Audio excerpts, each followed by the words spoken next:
Hi hello welcome to my channel. ఈరోజు మన ఛానల్లో ఒక స్పెషల్ రెసిపీ అండి, నాటుకోడి పులుసు. ఇది మనం ఎక్కువ ఈ నాటుకోళ్ళు అనేది పల్లెటూరులో చూస్తామండి. ఇప్పుడు మన సిటీస్లో తక్కువయ్యాయి. ముందుగా ఒక 3 ఆనియన్స్ చిన్న చిన్న పీసెస్గా కట్ చేసి పెట్టుకోవాలి. ఇక్కడ నేను చూపిస్తున్నవి కొబ్బరి, గసగసాలు, జీలకర్ర, నల్ల మిరియాలు. చూడండి, మొత్తం క్లీన్గా చేసి పెట్టుకున్నాను కడుక్కొని. ముందుగా ఒక కుక్కర్ స్టవ్ మీద పెట్టుకొని కొద్దిగా ఆయిల్ ఎక్కువనే పడుతుందండి. దీనికి ఒక 2 కప్స్ అండి. నేను ఎప్పుడు దీంతోనే వేస్తాను. మంచిగా హీట్ అయ్యాక చిన్న చిన్న కట్ చేసుకున్న ఉల్లిగడ్డల ముక్కలు కూడా అందులో వేసి మంచిగా ఫ్రై అవ్వనివ్వాలండి. మంచిగా ఫ్రై అయినాయి అనిపించినప్పుడు మనం అల్లం వెల్లిపాయల పేస్ట్ కూడా ఎక్కువనే పడుతుంది. మంచిగా వేసి పసుపు అదంతా వేసేసి మొత్తం కలిసేటట్టు కలుపుకోవాలి. ఏ కర్రీకైనా సరే, ఏ నాన్ వెజ్కైనా సరే అడుగు అనేది మాడనివ్వద్దు. చూడండి, మొత్తం అది ఫ్రై అయిపోయిన తర్వాత నేనైతే చికెన్ కూడా అందులో వేసేస్తున్నాను. మొత్తం ఒకసారి కలుపుకోవాలి. కొద్దిగా స్పైసీగా చేస్తున్నానండి. 2 స్పూన్స్ ఆఫ్ కారం అయితే వేసాను. మొత్తం కింద నుంచి పై వరకు కలుపుకోవాలి.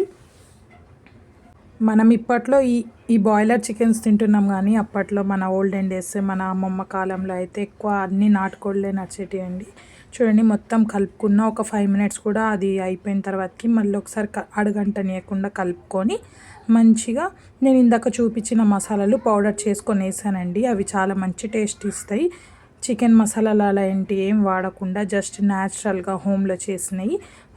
వాటర్ ఎక్కువనే పడుతుందండి, ఎందుకంటే ఇది ఉడకడానికి టైం పడుతుంది. ఒక 5 to 6 విజిల్స్ అయితే నేను మంచిగా వాటర్ వేసేసి కుక్కర్ పెట్టేస్తున్నాను. ఒక 6 విజిల్స్ వచ్చేంత వరకు పెట్టానండి. ఇప్పుడు తీసి చూస్తే చూడండి ఎంత బాగా అయిపోయిందో. కొద్దిగా పచ్చిమిరపకాయలు వేసేసి మొత్తం మళ్ళీ ఒక్కసారి కలుపుకొని మంచిగా కలుపుతూనే ఉండాలండి. చూడండి ఎంత బాగుందో. టేస్ట్ ఉప్పు కారం కూడా చెక్ చేశాను, మంచిగా వచ్చిందండి. ఇంకేం అవసరం లేదు. ఫైనల్గా అయితే ధనియాల పౌడర్, అందులోనే కొంచెం గరం మసాలా కూడా ఎడిషనల్గా ఉంటుంది.